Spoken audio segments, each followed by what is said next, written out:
जैसे ही आदिशक्ति ने देवयानी से ये कहा कि उसने सिद्धार्थ को वहां ले जाकर गलती की और अब सिद्धार्थ को वहां तक जाने के लिए बलि देनी पड़ेगी, जिसे सुन देवयानी का कलेजा कांप गया था। इतना कहने के बाद आदिशक्ति वहां से गायब हो गए थे और देवयानी की आत्मा वापस उसके शरीर में आ गई थी। देवयानी लेटे लेटे अपने द्वारा की गई गलतियों के बारे में सोच रही थी। जैसे ही देवयानी के मुंह में वो जादुई बारिश का पानी गया और उसकी आत्मा एक्टिव हुई, तो वो बिना कुछ सोचे समझे सिद्धार्थ के पास पहुंच गई और उसे इस्मा के बेटे के चंगुल से बचाकर वहां से सीधा इंद्रनगर लेकर चली गई थी। देवयानी ने जल्दबाजी में आकर एक बार भी नहीं सोचा कि ना तो सिद्धार्थ को प्रशिक्षण मिला हुआ है और ना ही उसे ये पता है कि कक्षा में प्रवेश करने से पहले क्या करना चाहिए। उसने बस सिद्धार्थ को पकड़ा और मिराग की सीमा के बाहर लेकर पहुंच गई थी। मुझे माफ करना राज्य रक्षक सिद्धार्थ, मेरी वजह से अब तुम एक बहुत बड़ी मुसीबत में पड़ने वाले हो, देवयानी ने अपने आप से सोचते हुए कहा। उसने गलती कर तो दी थी।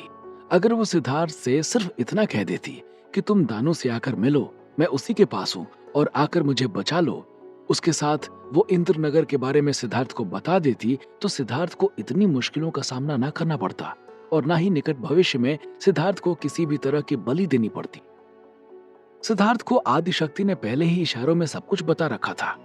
अगर देवयानी अपने साये के माध्यम से ये संदेश सिद्धार्थ को बताती, तो सिद्धार्थ निश्चित ही आकर उससे मिलकर उसकी जान बचा लेता और उसके बाद वो दोनों मिलकर युवराज शक्तिमौली को ढूंढ लेते, जो कि सिद्धार्थ के दोस्त रणधीर के पास थे। उसके बाद वो टीके के माध्यम से युवराज रुद्रदेव से संपर्क कर लेते, जो शांति देवी और रॉकी के साथ सिद्धार्थ को ढूंढ रहे थे, और उसके बाद वो तीनों मिलकर सिद्धार्थ को ट्रेनिंग दे देते और उसके बाद सिद्धार्थ पूर्ण रूप से तैयार होकर इंद्रनगर पहुंच जाता, जिससे न सिर्फ इंद्रनगर को उसका ऊर्जा स्रोत मिल जाता, बल्कि उसके साथ साथ सिद्धार्थ इंद्रनगर राज्य के अंदर चल रहे षड्यंत्रों से भी इंद्रनगर को बचा लेता। लेकिन देवयानी के द्वारा की गई गलतियों ने सब कुछ बर्बाद करके रख दिया था। अब अगर सिद्धार्थ और देवयानी मिल भी जाते, तो सिद्धार्थ का इंद्रनगर जाना मुश्किल होने वाला था। इधर देवयानी अपने किए के ऊपर पछताते हुए सिद्धार्थ से माफी मांग रही थी और दूसरी तरफ सिद्धार्थ और गुल्लू बीरेन शर्मा की हवेली के छत के ऊपर बैठे हुए इंद्रनगर राज्य और देवयानी के बारे में सोच रहे थे।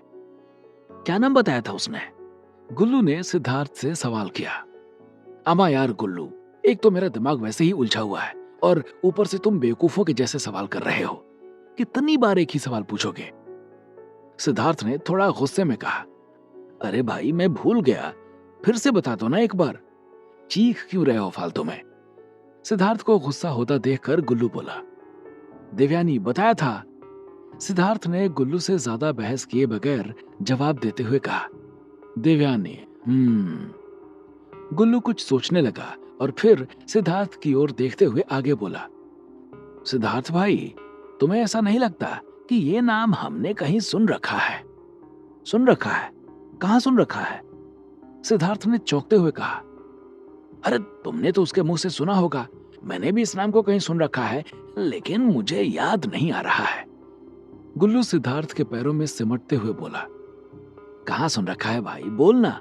ये फिजूल का सस्पेंस क्यों क्रिएट कर रहा है? सिद्धार्थ ने गुल्लू की ओर देखते हुए कहा। गुल्लू की बात सुनकर उसके दिमाग में आशा की एक किरण नजर आने लगी थी। यहाँ गौर करने वाली बात यह थी कि जो सिद्धार्थ आज के पहले इंद्रनगर के बारे में जानता नहीं था, न ही उसे यह पता था कि उसका लक्ष्य इंद्रनगर राज्य को बचाने का है, उसके मन में अचानक से इंद्रनगर के प्रति इतना प्यार उमड़ जाना, यह उसके हाथ में मौजूद पारद का कमाल था या सिद्धार्थ का इंद्रनगर से पहले से कोई रिश्ता था, या फिर सिद्धार्थ के दिमाग को ट्रिगर कर दिया गया था? इसका खुलासा होना अभी बाकी था। भाई सोचने थे, तब तो मैं बता पाऊंगा कि मैंने ये नाम कहां सुना है। इतना कहकर गुल्लू ने सिद्धार्थ को चुप रहने का इशारा किया और गुल्लू का इशारा पाकर सिद्धार्थ चुप हो गया था। सिद्धार्थ के चुप होने के बाद गुल्लू ने अपने दिमाग पर जोर डालना शुरू कर दिया था। उसके साथ साथ सिद्धार्थ भी खूब सोच रहा था। वो पिछले 30 से 40 दिनों के बीच जो कुछ भी हुआ था उसके बारे में खूब ढंग से सोच रहा था, लेकिन उसको तनिक भी याद नहीं आ रहा था कि उसने ये नाम कहां सुना है। सुबह के करीब 3 बज चुके थे। सिद्धार्थ और गुल्लू अभी भी देवयानी के बारे में याद करने की कोशिश कर रहे थे, लेकिन अभी तक उन्हें कुछ याद नहीं आया था। और उधर दूसरी तरफ इंद्रनगर में महान माँ के सामने बैठे श्रीमंत और महान माँ के चेहरे पर भी चिंता के बादल मंडरा रहे थे। श्रीमंत तो इस चीज को लेकर चिंतित था कि उसने राज्य रक्षक के आने की अफवाह पर ही जाकर विजयनगर के प्रधानमंत्री से मुलाकात कर ली और उसके बाद अखंडा को भी मार दिया। तो महान माँ अभी तक मणि के जागृत ना होने और अचानक से अखंडा के गायब होने को लेकर चिंतित थी। उन्हें ये समझ नहीं आ रहा था कि अखंडा कहाँ चला गया है, लेकिन उन्हें इस बात की बिल्कुल भी भनक नहीं थी कि अखंडा मारा जा चुका है और उसको मारने वाला उसके सामने ही बैठा हुआ है। अभी वो दोनों वहीं बैठे हुए थे, तभी एक हथियारबंद सैनिक वहां पर पहुंचा और महान माँ को अभिवादन करके एक किनारे खड़ा हो गया था। ये सैनिक महान माँ की गुप्त सेना का था, जो समय समय पर महान माँ की मदद किया करते थे। इस समय महान माँ ने इनके जिम्मे अखंडा को खोजने का कार्य सौंपा हुआ था। क्या खबर है सैनिक, अखंडा का कुछ पता चला? महान माँ ने अपने आसन पर बैठे बैठे ही सवाल किया। उनकी आवाज में अखंडा के गायब होने की मायूसी साफ झलक रही थी। नहीं महान माँ, हमें अभी अखंडा के बारे में कुछ भी पता नहीं चला है, लेकिन हमारे कुछ विश्वसनीय सूत्रों से पता चला है कि वो किसी काम से आपसे मिलने राजमहल की ओर ही आ रहे थे और अचानक से गायब हो गए। उस सैनिक ने महान माँ को जवाब देते हुए कहा। उस सैनिक का ये जवाब सुनकर महान माँ और उनके सामने बैठे श्रीमंत दोनों चौंक गए थे। मुझसे मिलने? अखंडा मुझसे मिलने क्यों आ रहा था? महान माँ ने अपने आप से कहा और फिर श्रीमंत की ओर देखते हुए बोली, तुम्हें इस बारे में कोई जानकारी है क्या श्रीमंत? लेकिन श्रीमंत ने उनके सवाल का कोई जवाब नहीं दिया। श्रीमंत, मैं तुमसे ही पूछ रही हूं, क्या हुआ? तुम कहां खो गए? श्रीमंत को खोया देखकर महान माँ ने उससे सवाल किया और महान माँ की तनिक जोर देकर बोली गई आवाज को सुनकर श्रीमंत ख्यालों की दुनिया से बाहर निकल कर आ गया था। क्या कहा महान माँ आपने? श्रीमंत चौंकते हुए बोले। मैंने क्या कहा ये छोड़ो, पहले तुम बताओ कि मेरे सामने बैठे बैठे तुम खो कहाँ गए थे? महान माँ ने अत्यंत ही गुस्से के साथ श्रीमंत से कहा। मैं अखंडा के बारे में सोचने लगा था महान माँ कि आखिर में उसे ऐसी क्या जरूरत आन पड़ी कि वो मुझे कुछ बताने के बजाय डायरेक्ट आपसे मिलने चला आया। श्रीमंत ने बात घुमाते हुए कहा। यही मैं भी सोच रही थी कि उसे ऐसी क्या जरूरत आन पड़ी कि वो मुझसे मिलने आ रहा था। महान माँ ने श्रीमंत का जवाब दोहराते हुए कहा और उसके बाद अपने सैनिक की ओर देखते हुए बोले, ठीक है, अखंडा के बारे में पता करो और जैसे ही उसकी कुछ खबर मिले तो मुझे या श्रीमंत को तुरंत सूचित करो। महान माँ का आदेश पाने के बाद वो सैनिक सिर झुकाकर वहां से चला गया था। उस सैनिक के वहां से जाने के बाद वहां पर एक चुप्पी छा गई थी और कुछ देर तक वैसी ही चुप्पी छाई रही। फिर श्रीमंत ने उस चुप्पी को तोड़ते हुए कहा, महान माँ, मेरे दिमाग में एक प्रश्न उठ रहा है। बोलो। महान माँ ने उसकी ओर बिना देखे बोली। महान माँ, आवृत को जागृत कर दिया गया है और अगर अखंडा नहीं मिला तो आवृत को चलाएगा कौन? श्रीमंत ने चिंता भरे स्वर में कहा। हालांकि इस समय वो चिंता करने का नाटक नहीं कर रहा था, बल्कि असल में उसकी चिंता जायज थी। जैसे देवयानी ने जल्दबाजी में आकर सिद्धार्थ को यहाँ लाकर गलती की थी, ठीक वैसे ही राज्य रक्षक यानी सिद्धार्थ के आने की खबर सुनकर श्रीमंत ने विजयनगर के प्रधानमंत्री से मिलने की गलती की थी। अब उसे अपनी गलती पर पछतावा होने लगा था। हमें इस बारे में सोचना होगा, लेकिन हमारे लिए ये इतना जरूरी नहीं है जितना जरूरी ये है कि आखिर में अखंडा मुझसे मिलने क्यों आ रहा था। महान माँ ने श्रीमंत से कहा और फिर कुछ देर चुप रहने के बाद आगे बोली, तुम भी अपने स्तर पर अखंडा के बारे में पता करो। हमें जल्द से जल्द अखंडा को ढूंढना होगा। अवश्य ही वो कोई राज लेकर हमसे मिलने आ रहा था। महान माँ ने कहा और फिर एक गहरी सांस लेकर अपने आसन के ऊपर पीछे होकर बैठ गई थी और श्रीमंत बिना कुछ बोले उनका अभिवादन करके वहां से चला गया था। अखंडा के बारे में हल्का सा सुराग मिलने की जानकारी ने अखंडा को परेशान करके रख दिया था, क्योंकि श्रीमंत इस बात को भली भांति जानता था कि अगर महान माँ को उसके ऊपर जरा सा भी शक हो गया तो वो उसकी चमड़ी निकालकर उसमें पानी भर देंगी और उससे राज बाहर निकलवा लेंगी।